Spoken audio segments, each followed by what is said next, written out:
ఎన్నికల ప్రచారం ఇక్కడ ఉంటే కాంగ్రెస్ యొక్క ఎన్నికల ప్రచారము మనం చూడొచ్చు. కాంగ్రెస్ నిన్న రేవంత్ రెడ్డి మాట్లాడాడు. ఇక్కడ ఎన్ని గెలుస్తామో చెప్పలేం, మున్సిపల్ ఫలితాలపై అంచనా వేయలేదు. మీడియాతో రేవంత్ రెడ్డి పోలింగ్కి ముందే చేతులు ఎత్తేసిన సీఎం ఫోరెన్సిక్ ల్యాబ్ ప్రమాదం పైన మీద దాటవేత. నిన్న ముఖ్యమంత్రి రేవంత్ రెడ్డి ఏం చేశారు, మీడియా సమావేశం పెట్టారు. మీడియా సమావేశం పెట్టి మాట్లాడడం జరిగింది. ఏం మాట్లాడడం జరిగింది, బీజేపీ కేంద్రం నుంచి వెళ్ళి రూపాయి ఇవ్వట్లేదు, బీజేపీ నేతలు రూపాయి తెచ్చేంత సినిమా లేదు, ఇంకా బీఆర్ఎస్ ఈ రాష్ట్రాన్ని సర్వనాశనం చేసింది, మళ్ళా మేమే గెలుస్తాము, మేమే నిలుస్తాము, మా వల్లనే అవుతుంది, మీరు మిగతా అన్నీ పట్టించుకోవద్దు అని మీడియా సమావేశం పెట్టారు. అయితే ఇది ఎన్నికల సమావేశం అయినప్పటికీ మీడియా వాళ్ళు ఉంటారు కదా, మీడియా వాళ్ళు ఏవో కొన్ని వాళ్ళకు ఉన్న డౌట్స్ని ప్రశ్నలు అడుగుతారు. నిన్న అదే అడిగారు. అడిగితే వాటి మీద అనేక విషయాల్లో ముఖ్యమంత్రి రేవంత్ రెడ్డి ఆ సమాధానాలను దాటవేయడం, అంటే ఈయన ఇది ఫస్ట్ టైం కాదు, లాస్ట్ టైం కాదు, ముఖ్యమంత్రులు వాళ్ళ యొక్క సమాధానాలను దాటవేయడం అనేది చాలా సర్వసాధారణము. ఇట్లాంటి ఎన్నికల సమయంలో అనవసరంగా లేనిపోని వివాదాలు అయితే అని వాళ్ళు ఇంకా ఈజీగా వాళ్ళు చెప్పాల్సిన అంశాన్ని చెప్పడము, ఆ తర్వాత వెళ్ళిపోవడం జరుగుతుంది. నిన్న కూడా మున్సిపల్ ఎన్నికల ఫలితాలపైన ఇది జరిగితే ఆయన ఒక సమాధానాన్ని దాటవేయడం జరిగింది. ఎన్ని వస్తాయో ఇప్పుడు మేము ఎట్లా చెప్తాము, అది జనాల చేతిలో ఉంది అన్న పద్ధతిలో ఆయన మాట్లాడడం జరిగింది. అదేవిధంగా ఫోరెన్సిక్ ల్యాబ్కు సంబంధించి కూడా ప్రశ్నలు అడిగినప్పుడు ఇంకా దాని మీద విచారణ జరగాలి, నేను ఎట్లా చెప్తాను అంటే ముఖ్యమంత్రి కూడా దాన్ని నిర్ధారించడానికి లేదు, దాని మీద ఒక విచారణ జరుగుతున్నది కాబట్టి విచారణ కమిటీయే చెప్పాలి, పోలీసులు చెప్పాలి.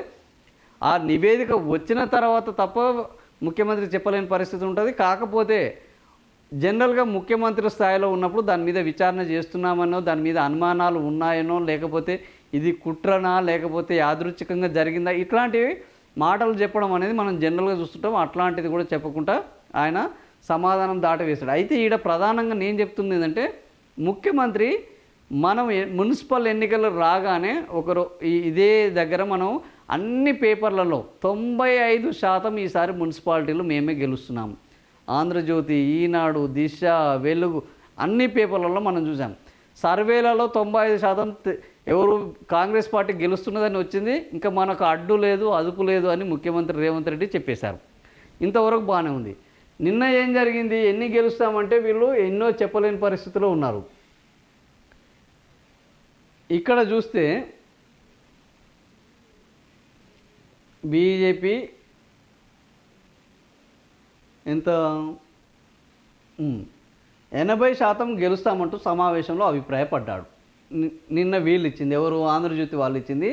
ఆ స్థానాల్లో జాగ్రత్త, కాంగ్రెస్ ముఖ్య నేతలు మంత్రులకు సీఎం సూచన, మున్సిపల్ ఎన్నికల సరళిపై రేవంత్ జూమ్ మీటింగ్, గెలిచే స్థానాలతో పాటు బలహీన స్థానాల వివరాల వెల్లడి, కొందరి పనితీరుపైన సీఎం ఆగ్రహం, స్వీట్ వార్నింగ్. 80% అంటే ముఖ్యమంత్రి ఇప్పుడు వీళ్ళే మొదటి పురపాలిక ఎన్నికల యొక్క నోటిఫికేషన్ వచ్చిన తెల్లారి 95% గెలుస్తామని పెద్ద అక్షరాలు వేసి ఇదే ఆంధ్రజ్యోతిలో, ఇదే ఈనాడులో, ఇదే దిశ, ఇదే వెలుగులో 95% గెలుస్తాము అని ఇక్కడ వేసుకోవడం జరిగింది.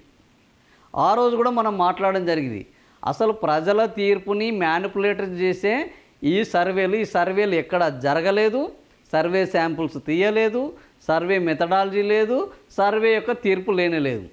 జనాల మైండ్ను మార్చడానికి వీళ్ళు ఆడుతున్న గేమ్ అని ఆ రోజు మాట్లాడుకోవడం జరిగింది. ఎన్నికల 90% నుంచి ఇప్పుడు 80%కి వచ్చింది వీళ్ళ లెక్క ప్రకారం. ఈ దానికి కూడా ఓ లెక్క పద్ధతి ఉందంటే లేదు, దీనికి ఏం లెక్క లేదు, పద్ధతి లేదు. ఈయన కూడా చెప్పింది లేదు. అసలు వాళ్ళు ఎవరికి వాళ్ళు అనుకొని రాస్తున్నదే. ఒకవేళ అనుకొని ఉంటే 80% గెలుస్తామనేది హెడ్లైన్ అయ్యేది. కానీ అట్లా కాలేదు అంటే దాని అర్థం ఏంది, వీళ్ళు మోస్తున్నారు తప్ప అక్కడ వాళ్ళు చెప్తున్నది ఏం లేదు. సో ఈ 80% గెలుస్తామంటే 95 నుంచి 80%. ఇంకా ఏంది, ముఖ్యమంత్రి కోపం కూడా వచ్చింది. ఎందుకు, కొన్ని బలహీనమైన స్థానాల్లో ఏంది ఆల్రెడీ కొన్ని చోట్ల మనం ఓడిపోతున్నాము అనేది కాంగ్రెస్ పార్టీకి స్పష్టంగా అర్థమైపోయింది. కారణం ఏంది, కాంగ్రెస్ పార్టీ నేతలే. ఈడ బీఆర్ఎస్ బీజేపీ బలపడి కాదు, కాంగ్రెస్ వాళ్ళు చేతులెత్తేయడము, కాంగ్రెస్ వాళ్ళు వర్గపోరు, కాంగ్రెస్ వాళ్ళ ఆధిపత్యము, దానివల్ల కొందరి పనితీరు పైన సీఎం ఆగ్రహం వ్యక్తం చేశారు, స్వీట్గా వార్నింగ్ ఇచ్చారు. ఇప్పుడు బీఆర్ఎస్ పార్టీ నుంచి కాంగ్రెస్ పార్టీలో కొంతమంది ఎమ్మెల్యేలను తీసుకుపోయారు. అది వీళ్ళు బలం అనుకున్నారు, ఇప్పుడు అది వీళ్ళకి ఒక శాపంగా అయి కూర్చున్నది. ఈ రెండు వర్గాలు కొట్లాడుకొని అటు వాళ్ళు గెలుస్తారా, వాళ్ళ గెలుపు కోసం వీళ్ళని, వీళ్ళ గెలుపు కోసం ఓవరాల్గా మూడో వ్యక్తి గెలిచే పరిస్థితి వచ్చింది అక్కడ. ఏది పిల్లి పిల్లి కొట్లాడుకుంటే కోతికి మేలు జరిగినట్టు ఇప్పుడు ఆ పార్టీలో చేరిన బీఆర్ఎస్ వాళ్ళు, అక్కడ ఉన్న ఆల్రెడీ కాంగ్రెస్ వాళ్ళు. సో కాంగ్రెస్ పార్టీకి కొత్తగా వచ్చిన బీటీ బ్యాచ్, అక్కడ ఉన్న ఒరిజినల్ బ్యాచ్ ఓటీ బ్యాచ్, ఈ రెండు కొట్లాడుకోవడం వల్ల ఇప్పుడు మూడో వాళ్లకు ఉపయోగం జరిగే, అటు బీజేపీకి కొన్ని చోట్ల బీఆర్ఎస్కి ఉపయోగం జరిగే పరిస్థితి నెలకొన్నది. దీని పట్ల ముఖ్యమంత్రికి నిన్న ఒళ్ళు మండింది. అరే ఇదేంటి, మనం ఏదో అనుకున్నాము ఏదో అయిపోయింది. సేమ్ ఇప్పుడు ముఖ్యమంత్రికి సేమ్ షాక్ తగిలింది. ఏంటి అంటే జనాలు అయితే ఏదో జరుగుతుందని, ఈయన వచ్చిన తర్వాత ఏమి జరగట్లేదని, అనుకున్నది ఒకటి అయింది ఒకటి అని వాళ్ళెట్లా ఫీల్ అవుతున్నారో, ముఖ్యమంత్రి రేవంత్ రెడ్డి కూడా నిన్న ఎన్నికల సమీక్షలో ఆ రకమైన ఫీలింగే వచ్చి, మనం ఏది బీఆర్ఎస్ వాళ్ళని కాంగ్రెస్లోకి తీసుకొస్తే కాంగ్రెస్ బలపడుతుంది అనుకున్నాం, కానీ ఈ వచ్చిన వాళ్ళు కాంగ్రెస్ కోసం పెద్దగా చేయట్లేదు, పైగా ఈ కాంగ్రెస్లో ఉన్న స్వతంత్రం వల్ల వీళ్ళు వాళ్ళని రానియట్లేదు, ఇదో పెద్ద తలకాయ నొప్పి అయింది, ఎక్కడలేని తలకాయ నొప్పి అయి కూర్చుంది అన్న ఒక ఆలోచనతోటి ఆయనకు నిన్న కొంతమంది మీద ఆగ్రహం వచ్చింది. వాళ్ళకు వార్నింగ్లు ఇవ్వడం జరిగింది. ఏం వార్నింగ్లు ఇచ్చినా ఆడ ఆల్రెడీ నామినేషన్లు వేయడం జరిగింది. రెబల్స్గా నామినేషన్స్ పెద్ద ఎత్తున వేశారు. ఎవరు వర్గం వాళ్ళకు నామినేషన్లు ఇచ్చుకున్నారు. సో ఇప్పుడు రేపు ఏం జరుగుతుంది అయితే, ఈ గెలిచిన ఈడ కాంగ్రెస్కి ఒక్క బెనిఫిట్ ఏంటంటే, బీఆర్ఎస్ నుంచి వచ్చిన కాంగ్రెస్లో చేరిన వాళ్లకు టికెట్లు ఇచ్చినా వాళ్ళు గెలిచిన కాంగ్రెస్కే వెళ్తారు, రెబల్స్ గెలిచినా కూడా కాంగ్రెస్కే వెళ్తారు. కాంగ్రెస్ మున్సిపల్ సీట్లకు నష్టం లేదు.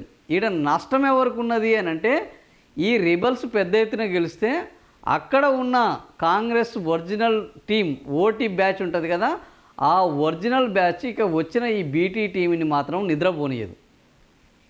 ఇక ఆడ ఒక కుమ్ములాట మొదలవుతుంది.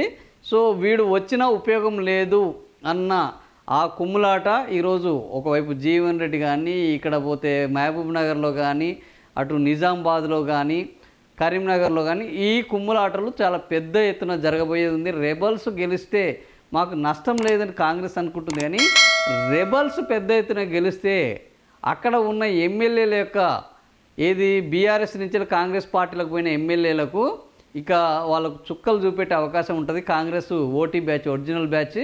సో ఏం జరుగుతుంది అనేది చూస్తే ఓవరాల్గా కాంగ్రెస్ యొక్క కాన్ఫిడెన్సు 95% నుంచి మేము చెప్పలేమన్న స్థాయికి వెళ్ళిపోయింది.